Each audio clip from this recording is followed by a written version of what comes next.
నిబ్బరం, సంతోషం, నెమ్మది, క్షేమం అనుభవించాలి అనుకుంటే నీవు దేవుని వాక్యాన్ని చదివే వ్యక్తివై ఉండాలి.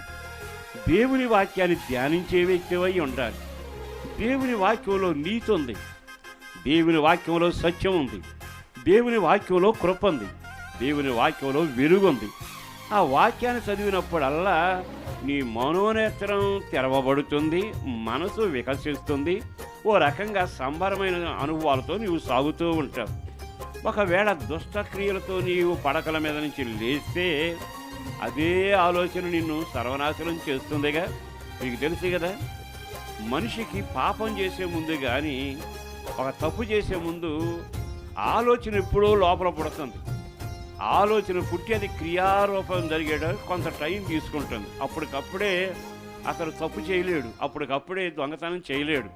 అంటే లోపల ఆలోచనలు పరంపర పెరుగు